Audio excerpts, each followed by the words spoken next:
أعوذ بالله من الشيطان الرجيم. بسم الله الرحمن الرحيم.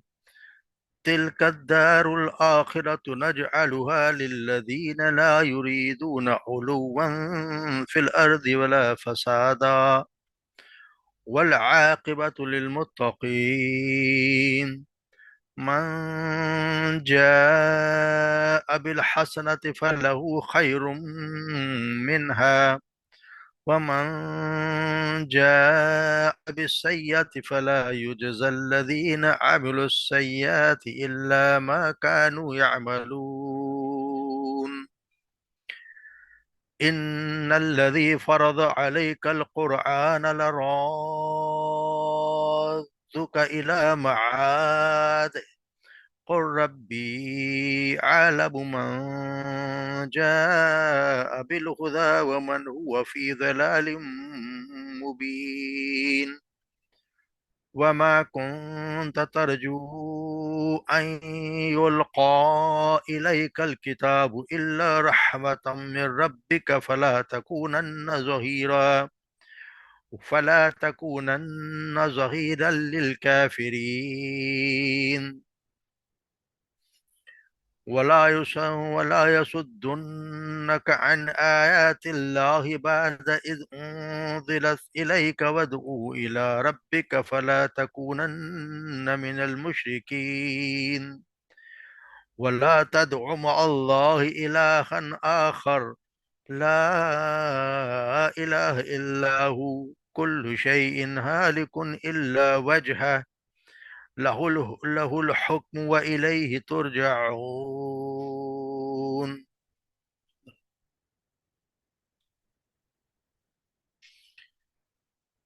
وتلک دار الآخرت، اور یہ آخرت کا گھر ہم تلک دار الآخرت نجعلها ہم دیتے ہیں اسے، تیار کرتے ہیں اس کے لیے للذین ان لوگوں کے لیے لا یریدون علوا جو نہیں چاہتے علوا بڑا بننا فی الارض زمین میں ولا فساد اور نہ ہی فساد پھیلاتے ہیں والعاقبۃ للمتقین اور آخرت انجام تو بہترین انجام للمتقین متقین ہی کے لیے ہے، پرہیزگاروں کے لیے۔ من جاء بالحسنتی جو آیا یا جو لائے گا بالحسنت نیک اعمال اچھائیاں فلہ اس کے لیے پس اس کے لیے ہے خیر من اس سے بہتر، ومن جاء بسیئت جو آیا جو لایا برائیاں فلا یجزی الذین پس نہیں دیے جائیں گے وہ لوگ عامل السیئات ان کے برے اعمال کا نتیجہ الا ما کانوا یا مگر اتنا ہی جتنا ما کانوا یعملون جو جتنا وہ کیا کرتے تھے۔ ان الذی فرض علیک القرآن بے شک یہ ہے فرض علیک جس نے فرض کیا یعنی علیک القرآن آپ پر قرآن جس نے آپ پر قرآن فرض کیا ہے لرادو کا وہ یقیناً رادو کا لے آئے گا لوٹا دے گا آپ کو الی معاد آپ کو لوٹنے کی بہترین یعنی جو بہت اچھی جگہ پہ۔ قل ربی عالم کہہ دیجئے گا اے میرا رب عالم خوب جانتا ہے من جاء بالہدی جو لایا ہدایت یا جو آیا ہدایت کے ساتھ ومن ہوا فی ضلال اور اس سے بھی جو ہے واضح گمراہی پر اسے بھی وہ خوب جانتا ہے۔ وما کنتا اور نہ ہی تھے آپ ترجو امیدوار ان یلقا یہ کہ یلقا بھیجا جائے یا آپ نازل کیے جائے القا کیے جائے الیک آپ کی طرف الکتاب کی کوئی کتاب الا رحمت من ربک سوائے اس کی کہ آپ کے رب کی رحمت ہے فلا تکونن پس نہ آپ ہو جائیے ظہیراً مددگار دل کا کافروں کے ولا یصدنک اور نہ ہی وہ روکنے پائیں آپ کو ان آیات اللہ کی آیات سے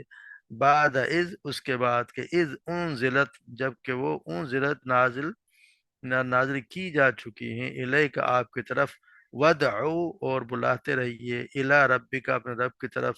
فلا تکونن اور نہ آپ ہو جائیے من مشرکین میں سے ولا تدع مع اللہ الہا آخر اور نہ ہی آپ پکاریے کسی اللہ کے ساتھ کسی اور الہ کو کسی دوسرے الہ کو اللہ کے ساتھ یہ ہرگز نہ پکاریے لا الہ الا نہیں کوئی معبود مگر وہی کل شیء حالک، ہر چیز فنا ہونے والی ہے، ہر چیز ہلاک ہونے والی، الا مگر وجہ اس کا چہرہ، یعنی اس کی ذات، یعنی کہ اللہ کی ذات کے علاوہ ہر چیز ہلاک ہونے والی ہے۔ لہ الحکم، اسی کی فرما روائی ہے، یعنی اسی کا حکم ہے، وَإِلَيْهِ، اور اسی کی طرف ترجعون، تم لوٹائے جاؤ گے، اسی کی طرف تم لوٹائے جاؤ گے۔ تو الحمدللہ اللہ کے احسان سے آج ہم اس سورت کا آخری اس وقت پڑھ رہے ہیں، اور اس میں ہم دیکھتے ہیں کہ اللہ تبارک و تعالیٰ ہمیں کیا سبق دیتے ہیں، اور آپ صلی اللہ علیہ وسلم کے لیے کیا بتایا جاتا ہے۔ سب سے پہلے تو یہ خبر دی جا رہی ہے کہ تل کا دار الآخرت، یہ جو آخرت کا گھر ہے ہم ان لوگوں کے لیے تیار کر رہے ہیں جو اپنی بڑائی اس زمین میں، یعنی بڑائی نہیں چاہتے، ان کے لیے بناتے ہیں۔ وہ لوگ ان کا نا مطلب اونچا ہونا، یعنی کہ مراد اس کا اپنے آپ کو دوسروں سے اونچا سمجھنا، دوسروں کو حقیر سمجھنا، یعنی تکبر کرنا۔ اور فساد کا مطلب، ایک تو فساد کا لفظی معنی تو یہ کہ جیسے عام طور پر یہ چوری ڈاکے کے لیے یا لوٹ مار کے لیے، قتل و غارت کے لیے لوگوں کا حق ماننے کے استعمال ہوتا ہے، تو یہاں اس مراد ہے کہ اللہ اور رسول کی نافرمانی ہے، کوئی بھی کسی قسم کی اللہ اور اس کے رسول کے احکامات کی نافرمانی ہے، وہ ہے اسی سے زمین میں خرابی پیدا ہوتی ہے، اور وہی سب سے، یہی جو ہے وہ فساد ہے، اور سب سے بڑا فساد اللہ کے ساتھ کسی اور کو یعنی شرک جو ہے وہ سب سے بڑا فساد ہے۔ تو یہاں یہ بتایا ہی جا رہا ہے کہ یہ آخرت کی عظمت جو ہے وہ جس کے متعلق تمہیں معلوم ہے، یہ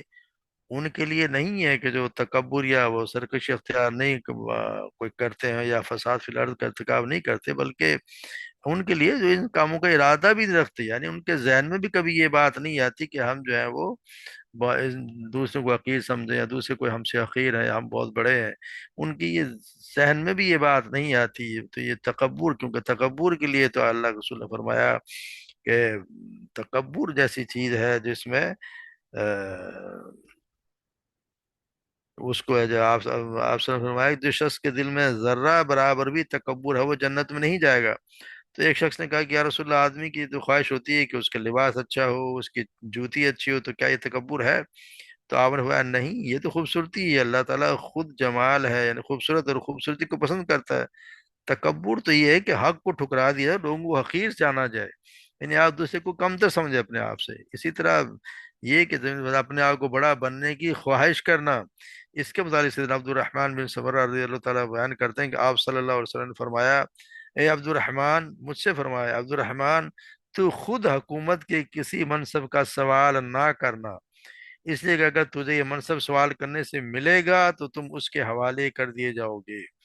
اور اللہ کی مدد یعنی شامل حال نہیں ہوگی، اور اگر یہ منصب تجھے بغیر سوال کے مل گیا تو اس پر اللہ تعالی کی طرف سے تیری مدد ہوگی۔ تو اس کے طرح سیدنا ابو ہریرہ بیان کرتے ہیں کہ آپ صلی اللہ علیہ وسلم نے فرمایا، ان قریب تم یقیناً حکومت اور امارت کی حرص کرو گے، لیکن یاد رکھو قیامت کے دن یہ تمہارے لیے باعث ندامت ہوگی۔ تو آج ہم دیکھ لیں کہ ہمارا کیا ہر بندہ یہ چاہتا ہے کہ میں جو ہے وہ حکومت میں جاؤں اور اونچے سے اونچے عہدے پہ جاؤں اور مجھے عہدہ ملے، وہ ہاں یہی کرتا رہا۔ اگر آپ صلی اللہ علیہ وسلم میں ایسا نہیں تھا، آپ تو جس کو گورنر بنا کے بھیجا کرتے تھے وہ بھی کہتا تھا کہ مجھے نہ بنا کے بھیجیں، اور ان کو پھر آپ نصیحت بھی جس طرح وہ رہا کرتے تھے، اسی لیے پھر اس کو مسلمانوں کا بول بالا بھی تھا، دنیا میں ہر کوئی ان کی بات سنتا بھی تھا۔ آج ہم سارے اسی چکر میں پڑے ہوئے، تو یہ ہے اس چیز کے خلاف ہے جو اللہ نے بتائی ہے کہ آخرت کا گھر ان کے ملے گا جو اس کے لیے خواہش بھی نہیں کرتے، والعاقبۃ للمتقین، اور عاقبت یہ تو ہے ہی متقین کے لیے، یعنی یہ جو اللہ کے متقین جو اللہ کے لیے اللہ سے ڈرتے رہتے ہیں، ہر قسم کے تکبر سے اور فساد سے بچتے رہتے ہیں، اللہ سے ڈرنے والوں، اللہ کے ایک ماننے والوں کو جیسے متقی ہوتے ہیں، ان کے لیے آخرت کا گھر ہے۔ پھر اللہ تبارک و تعالیٰ من جاء بالحسنۃ فلہ خیر منہا، جو آئے گا، جو لے کے آئے گا اچھائی،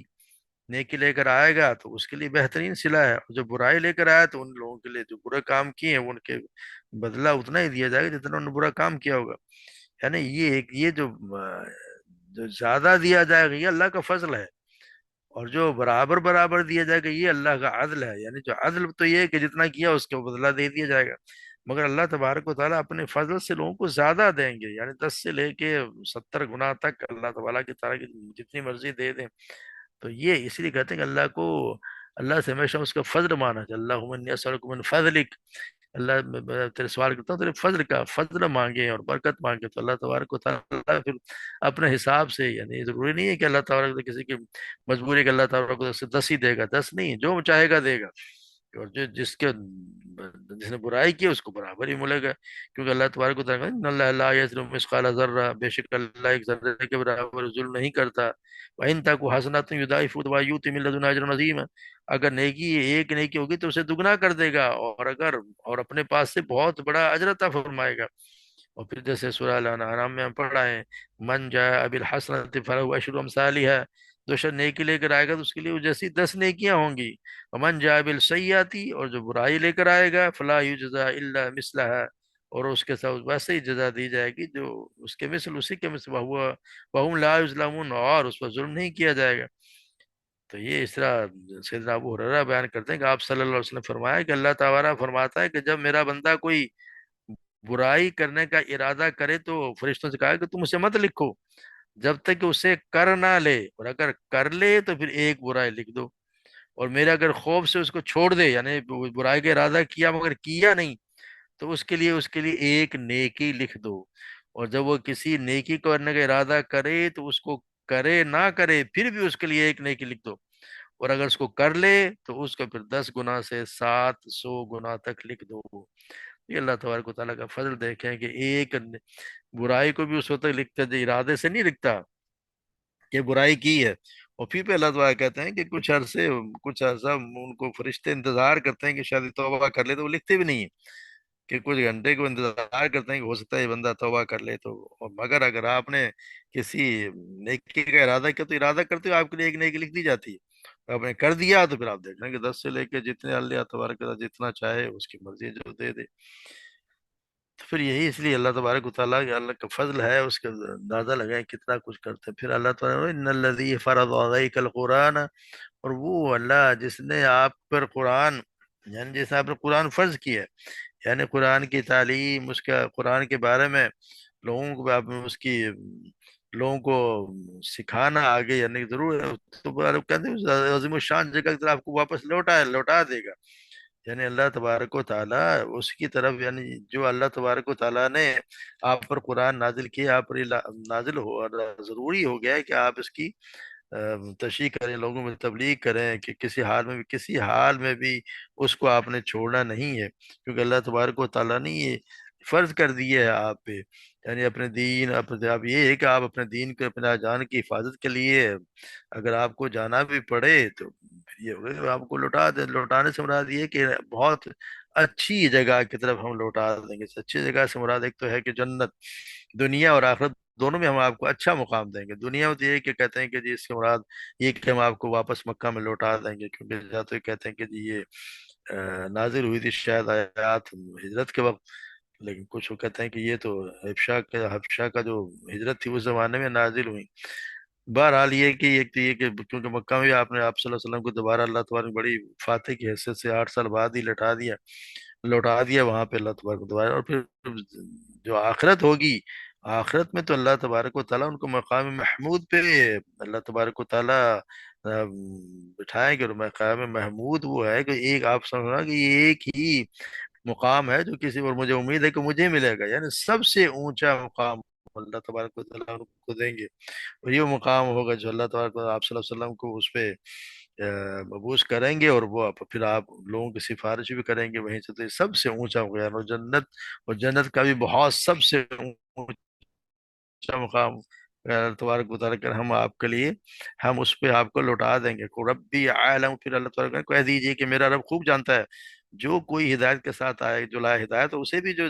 ہے برائی یعنی کہ گمراہی میں ہے، کہ یہ نہ سمجھیں کہ اللہ تبارک و تعالیٰ جانتا نہیں ہے، یہ تو نہیں ہے کہ اللہ تبارک و تعالیٰ کو پتہ نہیں ہے کہ کون ہدایت پہ اور کون نہیں ہے، تو یہ اگر ان کافر و مشرکوں نے یہ سمجھ رکھا ہے کہ اللہ تبارک و تعالیٰ جو ہے وہ اللہ تبارک و تعالیٰ سے ہم کوئی بات چھپا دیں گے یا سب کو برابر ہی کر دے گا، تو ایسا نہیں ہے۔ اللہ تبارک و تعالیٰ انہیں جن کو جو ہدایت پہ ہیں، وہ یقینی بات ہے کہ جو ہدایت پہ ہیں تو اس کے لیے تو بہت بڑا اجر ہوگا، کیونکہ یہ اللہ ہی جانتا ہے کہ ہدایت دے کر کون ہے اور کون ہے جو کھلی گمراہی میں مبتلا ہے، تو بہت جلد وہ پر حقیقت واضح ہو جائے گی، اور ہو بھی گئی کہ کون ہے، وہ فی ضلال مبین۔ تو پھر اللہ تبارک و تعالیٰ آگے فرماتے ہیں وما کنت ترجو ان یلقى الیک الکتاب الا رحمۃ من ربک، آپ تو امیدوار نہیں تھے اس کتاب کے، یعنی کہ اللہ تبارک و تعالیٰ یہاں پہ آپ صلی اللہ علیہ وسلم کے، یہاں پہ ان کو آپ صلی اللہ علیہ وسلم کے سچا رسول ہونے کی زبردست دلیل دی جا رہی ہے۔ اس میں بتایا جا رہا ہے کہ رسالت و نبوت تو محض اللہ تبارک و تعالیٰ کا انتخاب ہو، جنہیں چاہتا ہے چن لیتا ہے، ہمیں پڑھا ہے کسی کو اختیار نہیں، اللہ ہے جس کو چاہے اپنے لیے پسند کر دے۔ تو کیونکہ یہ خبر تو انہیں بھی نہیں ہوتی جسے اتنی بڑی نعمت ملتی ہے، تو کیونکہ یہ ہم خود دیکھا ہے کہ موسیٰ علیہ السلام کو تو آئے کن حالات میں وہ گئے اور اپنے بیوی بچوں کو لے کے واپس اپنے گھر جا رہے ہیں، اور اتنے 10 10 سال وہ کہاں دوسرے مقام پہ رہ کے، اور راستے میں ان کو اللہ تبارک و تعالیٰ نے ایک بہت بڑا ان کو کام نبی بھی بنا دیا، اور بہت بڑا کام سونپ دیا کہ جا کے ٹکرا جاؤ فرعون جیسی شخص سے۔ تو اللہ تبارک اسی طرح آپ صلی اللہ علیہ وسلم سے کہا جائے کہ آپ تو اس چیز کے امیدوار نہیں تھے، یہ ساری زندگی آپ کے 40 سال مکہ میں گزرے، آپ سب جانتے ہیں کہ آپ لکھنا پڑھنا نہیں جانتے تھے۔ ہاں یہ ہے کہ امانت میں اور خود وہ لوگ بلا کر صادق اور امین آپ کو کہا کرتے تھے، کوئی کسی کا وہ غم خوار لوگوں کے ہوا کرتے تھے، لوگوں کے لیے کام کرتے تھے، سب کی خیر خواہی کیا کرتے تھے، مگر یہ کہ کبھی کسی نے سوچے یہ الفاظ نہ کسی نے سوچے، نہ کسی آپ صلی اللہ علیہ وسلم سے کسی نے سنے کہ یہ جو الفاظ ایک غار حرا سے آنے کے بعد جو آپ میں تبدیلی آئی، وہ کسی نے بھی نہیں سنے۔ اور ہم خود دیکھتے ہیں کہ اگر انسان اگر کوئی امیدوار ہو اور یا بننے کی تیاری کر رہا ہو، تو کبھی تو کوئی کسی ان کے قریبی دوستوں کو بھی نہیں پتا کیا ہو رہا۔ آپ صلی اللہ علیہ وسلم کے جو قریبی دوست تھے انہوں نے بھی کبھی ان سے منہ سے کبھی بات نہ سنی کہ انہوں نے کوئی تیاری کر رہے ہیں کہ جی مجھے نبوت ملنے والی ہے۔ اور پھر ہم دیکھتے ہیں کہ بعد میں جب اس میں غار حرا میں فرشتہ آیا، جبرائیل علیہ السلام آئے اور آپ سے کہا کہ پڑھو، اور آپ کو بھیجا، اور جو یہ واقعہ ہوا اس کے بعد جب آپ گھر آئے تو آپ تو بالکل کپ کپاتے ہوئے ڈرتے ہوئے، اور انہوں نے چادر اوڑھ کے لیٹ گئے۔ جب ان کو ذرا ڈھارس بندی اور کچھ حوصلہ ہوا تو پھر آپ نے اپنی بیوی سیدہ خدیجہ سے یہ فرمایا کہ مجھے تو ڈر لگتا ہے، تو انہوں نے یہی کہا نا کہ آپ جو شخص کو اللہ تبارک و تعالیٰ کبھی ضائع نہیں کریں گے، آپ تو اتنے ہمدرد ہیں، لوگوں کا خیال کرتے ہیں، ہر غریبوں کا ہمسایوں کا رشتہ داروں کا سب کا احترام کا خیال کرتے ہیں، آپ کو اللہ تبارک و تعالیٰ تو ضائع کرے گا ہی نہیں۔ پھر وہ اپنے چچا زاد بھائی کی بات لیکن انہوں نے سنتے ہی کہہ دیا کہ یہ تو وہ فرشتہ ہے جو موسیٰ علیہ السلام پہ ہے۔ وجہ ہے کہ آپ کی 40 سالہ زندگی ان کے سامنے گزری ہے، بچپن سے لے کے انہیں وہ دیکھتے ہیں کہ کس قسم کا شخص ہے، کیونکہ کبھی انہوں نے تو یہ بتایا جا رہا ہے کہ آپ نے تو کبھی خواہش نہیں کی۔ خواہش کرنے والے اگر خواہش ہوتی تو پھر آپ وہاں سے اگر غار ہرا سے آتے ہوئے پھر آپ کو تو بہت خوش ہونا چاہتے لوگ، جس کی چیز کی میں تیاری کر رہا تھا مجھے مل گئی، وہ تو پھر اچھلتے کودتے آتے، مگر ایسا نہیں ہوا۔ تو اس کا مطلب یہ ہے کہ آپ صلی اللہ علیہ وسلم کو تو یہ آپ کو امیدوار تھے نہیں، نہ ہی تو اللہ تبارک و تعالیٰ کی طرف سے ایک چنا جاتا ہے لوگوں کا، آپ کو منتخب کر لیا اور یہ بتا دیا کہ یہ آپ کو ہم جو ہے کتاب دے رہے ہیں، وما كنت ترجو ان يلقى اليك الكتاب الا رحمتا من، یہ تو اللہ تعالیٰ کے تعالیٰ آپ کے رب کی طرف سے رحمت ہے۔ اب یہ کہ جب کچھ آپ کو مل گیا تو ولا تكونن ظهيرا للكافرين، تو کافروں کے مددگار نہ بنیے۔ ایسا نہیں ہے کہ آپ صلی اللہ علیہ وسلم کوئی کافروں کے مددگار بن، کہا یہ جا رہا ہے کہ آپ ان کو، یعنی کہ آپ نے قرآن کو جب آپ پہ نازل ہو گیا، اگر کیا آپ کو مشکلات آئیں تو آپ نے کسی حال میں بھی اس کو چھوڑنا نہیں ہے، یعنی کہ یہ نہیں کہ ان کے کہنے سے یا ان کے ساتھ ان کی وجہ سے آپ کوئی اپنی تبلیغ کا کام چھوڑ دیں، تو اگر آپ تبلیغ کا کام چھوڑ دیں سمجھو کہ یہ ان کی مدد ہوگی۔ یہاں یہ کہا جائے آپ کو منع کر دیا گیا ہے کہ یہ نہ ہو کہ آپ کو کسی آیات سے کسی صورت میں روکنے یا آگے کہہ دیں بھائی وَلَا يَصُدُّنَّكَ عَنْ آيَاتِ اللَّهِ بَعْدَ إِذْ أُنزِلَتْ إِلَيْكَ، کہ آپ کسی آیت سے آپ کو روک دیں، ایسا نہ ہونے پائے، اس کے کیونکہ جو آپ کی طرف اتاری گئی ہیں اپنے رب کی طرف سے، ان کو اپنی طرف بلائیں اور مشرکوں میں سے نہ ہو جائیں۔ یعنی کہ یہ بتایا دیا کہ آخری کتاب اللہ تبارک و تعالیٰ جو آپ پر نازل فرمائی ہے، یہ آپ پر اللہ کی رحمت کا فضل و کرم ہے، اور آپ اپنے دل میں کافروں کے لیے کوئی جذبہ نہ رکھیں، وہ اگر کوئی آپ سے ڈیل مانگے تو آپ نے یقیناً بالکل قطعی ان سے کوئی تعاون نہیں کرنا۔ قرآن کی تلاوت، اس عمل، اس کی تبلیغ کسی حال میں بھی نہ چھوڑیے، لوگوں کو اپنے رب کی توحید کی طرف بلاتے رہیں اور شریعت پر عمل کرنے کی دعوت دیتے رہیں۔ تو یہ آپ صلی اللہ علیہ وسلم سے یہ فرما دیا ہے کہ آپ نے تبلیغ کا کام ہر حال میں کرنا ہے، اللہ کی کبریائی بیان کرنی ہے، اور ان کے مشرکوں کی جو ان کے شریک ہیں یا بت ہیں ان کی آپ نے ہمیشہ ہمیشہ سے ان کی مخالفت ہی کرنی ہے۔ پھر یہ بتایا جا رہا ہے وَلَا تَدْعُ مَعَ اللَّهِ إِلَٰهًا آخر، یہ یہاں پہ اللہ تبارک و تعالیٰ نے آپ صلی اللہ علیہ وسلم کو تین چیزوں کا کہتے ہیں کہ جیسے یہاں پہ حکم دے دیا کہ ان تین چیزیں آپ نے کرنی ہے. سب سے پہلا تو یہی کہ آپ نے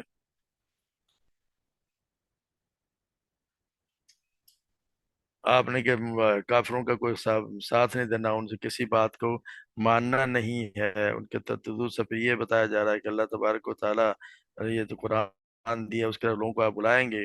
یعنی کہ اس کا اللہ تبارک و تعالیٰ نے بھائی بندو رشتہ سب جو بھی ہیں دین کے معاملے میں آپ کا ساتھ نہیں دے رہے، بلکہ تم آپ کسی اور ان کے ساتھ نہ دیں بلکہ حمایت کریں. اور دوسرا یہی ہے کہ اللہ تعالیٰ کی آیات نازل ہونے کے بعد کفار چاہے کتنی بھی کوشش کرے، ان کی تبلیغ سے کسی صورت میں آپ کو روکنے نہ پائیں. اور پھر یہ کہ پھر یہ تیسرا حکم یہ کہ اللہ تبارک و تعالیٰ رب کے کہ اپنے رب کی طرف دعوت دیں. یعنی اللہ تعالیٰ کی توحید اور اس کے دین کی دعوت پورے زور و شور سے دیتے رہیں، جس میں کوئی کوتاہی نہ ہو. تو یہ کہ جس طرح سورہ یوسف میں آتا ہے، کہہ دے کہ میرا راستہ ہے، میں اللہ کی طرف بلاتا ہوں میری پوری بصیرت پر، اور میں وہ بھی ہوں جنہوں نے میری پیروی کی، اور اللہ پاک میں شریک بنانے والوں میں سے نہیں ہوں. تو پھر یہ ہے کہ بھئی یہ چوتھا حکم یہ دیا کہ بلا تکونن من مشرکوں کے غیر مشرکین میں سے ہرگز نہ ہو. اور یہ کہ پھر یہ بتایا گیا ہے کہ اللہ کے تعالیٰ کے ساتھ کسی اور معبود کو مت پکاریں، ولا تدعوا مع اللہ الہ آخر. تو یہ تو آپ صلی اللہ علیہ وسلم سے تو ہم امید سوچ بھی نہیں سکتے کہ یہ ہمارے لیے بھی اصل میں ہمارے لیے ہے کہ آپ نے یہ کام نہیں کرنے. جب آپ ایمان لے آئے تو پھر یہ ہے کہ اللہ کے ساتھ کسی اور معبود کو مت پکاریں.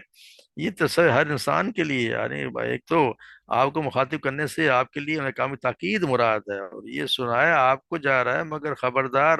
ہم جیسے لوگوں کو کیا جا رہا ہے. کیونکہ آپ تو ان احکامات جتنے بھی احکامات پر عمل کر ہی رہے تھے، اور اللہ تعالیٰ نے آپ کو رسالت کے لیے چن لینے کے بعد آپ سے شرک کا تو کوئی امکان تھا ہی نہیں. یہ تو ہمیں کہا گیا ہے، کیونکہ کہا گیا کہ اللہ تعالیٰ کو ان کو یہ نبی کو کہنے کا مقصد ہے کہ اگر نبی بھی یہ کام کرے تو ہم ان کو بھی چھوڑنے والے نہیں ہیں. جیسے سورہ زمر میں اللہ تبارک و تعالیٰ کہہ دے کہ پھر کیا تم مجھے غیر اللہ کے بارے میں حکم دیتے ہو کہ میں ان کی عبادت کروں اے جاہلو. اور بلا شبہ یقیناً تیری طرف وحی کی گئی اور ان لوگوں کی طرف بھی جو تم سے پہلے تھے، کہ بلا شبہ اگر تو نے شریک ٹھہرایا تو یقیناً تیرا عمل ضرور ضائع ہو جائے گا، اور تو ضرور بضرور خسارہ اٹھانے والوں میں سے ہوگا. یعنی مطلب یہ ہے کہ اگر اس مسئلے میں کسی رسول کے لیے بھی کوئی رعایت نہیں ہے تو کسی اور کے لیے کیسے ہو سکتی ہے؟ تو پھر یہ پھر بتا دے لا الہ الا اللہ، یہ تو یہ جملہ ہے جو اسلام کی دعوت کا خلاصہ ہے. یعنی ایک اللہ ہے، اللہ کے سوا تو کوئی معبود ہے ہی نہیں. معبودی حقیقی ایک اللہ کی ذات ہی ہے. اور وجہ یہ کی ہے کہ کیونکہ وہی ہے سب سے بڑی دلیل ہے کہ کل شیء ہالک الا وجہ، ہر چیز ہلاک ہونے والی ہے سوائے اس کی ذات کے. تو یعنی کہ یہ اللہ کے سوا کوئی بات کے لائق ہے ہی نہیں، کیونکہ وہی ہے جو ہمیشہ رہے گا. باقی حی القیوم تو وہی ہے، اس کے سوا تو سب کو مرنا ہے، سب نے فانی ہے، سب فانی ہے. تو وہ ذات کس طرح آپ کی الہ ہو سکتی ہے جو خود بھی مرنے والی ہے؟ تو یہ اللہ کے سوا کوئی بھی ایسا ہے نہیں جو ہمیشہ ہمیشہ رہے گا. ایک اللہ ہی ہے. کیونکہ یہ دعا بھی آپ سب سے کبھی کبھی یہ دعا بھی کیا کرتے ہیں، اعوذ بعزتک الذی لا الہ الا انت الذی لا يموت والجن والانس یموتون. میں تیری عزت کی پناہ چاہتا ہوں، تو وہ ہے جو تیرے سوا کوئی عبادت کے لائق نہیں، اور تو کبھی نہیں مرتا جبکہ جن اور انسان مر جاتے ہیں. جیسے سورہ رحمان میں پڑھا ہے کل من علیہا فان ویبقى وجہ ربک ذو الجلال والاکرام. ایک وہ جو زمین پر ہے فنا ہونے والا، جو بھی زمین پر ہے فنا ہونے والا ہے، اور تیرے رب کا چہرہ باقی رہے گا جو بڑی شان اور عزت والا ہے. تو یہ اللہ تبارک و تعالیٰ ہی رہیں گے اور کوئی کسی نے نہیں رہنا. اس لیے کہ پھر یہ اور پھر آگے یہ فرما لاہ الحکم، اور اسی کے یعنی کہ وہی اسی کی فرما روائی ہے. اللہ تعالیٰ کی معبود واحد ہونے کی دوسری دلیل یہ ہے کہ کائنات میں اسی کا حکم جاری و ساری ہے. اس کے علاوہ کسی کے پاس جیسے کن ہو جائے وہ کا اختیار کسی کے پاس بھی نہیں ہے. اور پھر یہ کیا ہے الیہ ترجع، اسی کی طرف سب لوٹائے جائیں گے. سارے ہم نے اسی کی طرف لوٹایا جانا ہے. تمام لوگوں کے اسی کے پاس واپس چلے جانا ہے، اسی کے سامنے پیش ہونا ہے. دوسرے سب تو خوش پیش ہونے والے ہیں، پھر وہ جو بھی کوئی ہے وہ پیش ہونے والا، پھر معبود کیسے بن جائے گا؟ اس کی تو خود کی پیشی، اس نے اللہ اپنے رب کے سامنے خود حاضر ہونا ہے. تو ایک رب وہی الہ وہی ہے، رب الہ وہی ہے، اس کے علاوہ کوئی بات کے لائق نہیں. اس لیے کہ لا الہ الا کا مفہوم ہمارا یہی کلمہ ہے، اور اسی پہ ہمارا ایمان ہونا چاہیے. یہی توحید ہے. اسی اعتقاد پہ جس کا اعتقاد ہوگا، جو عمل بھی ہوگا، وہی بخشا جائے گا. باقی اگر یہ صرف زبان سے نہیں قول اور عمل دونوں چیزیں ہیں، قول بھی یہی ہے لا الہ الا اللہ، اور عمل بھی یہی ہے کہ اللہ کے سوا کوئی معبود ہے نہیں، کسی سے مانگا نہ جائے، کسی کو پکارا نہ جائے، کسی کو اور عبادت کے لیے کسی کے آگے سجدہ نہ کیا جائے، ایک اللہ ہی کی ذات ہے جس کے سامنے سر جھکایا جائے، اسی سے مانگا جائے، ہر چیز اسی سے مانگا جائے۔ آپ سب فرماتے ہیں جوتے کا تسمہ بھی مانگنا ہو تو اسی سے مانگو، کسی اور سے نہ مانگے۔ اللہ تبارک و تعالی ہمیں بھی صحیح سمجھ عطا فرمائے، اور ہم سب کچھ عمل کرنے کی توفیق عطا فرمائے، ہمارے گناہوں کو معاف فرما دے، ہماری خطاؤں کو، ہم سے جو غلطیاں ان سے درگزر فرما دے، ہمیں بخش دے، ہمارے ماں باپ کو بخش دے، ہمیں بھی ان کے لیے صدقہ جاریہ بنا دے، اور ہماری اولاد کو ہمارے لیے صدقہ جاریہ بنا دے، ہماری اولاد کو بھی نیک بنائے، اور اللہ تبارک و تعالیٰ کے احکامات کی پابندی کرنے والا بنا دے، اور ہم سے کوئی ایسا کام نہ کرائے جس سے جو ہمیں جنت سے دور کر دے، یا اللہ ہم سے کوئی ایسا کام نہ ہو ایسے ہی کام کروائے۔ اللہ تعالیٰ ہمیں توفیق بھی دے، ہم سے کام کریں جو اللہ سے اور جنت سے قریب کر دے۔ وما علینا الا البلاغ۔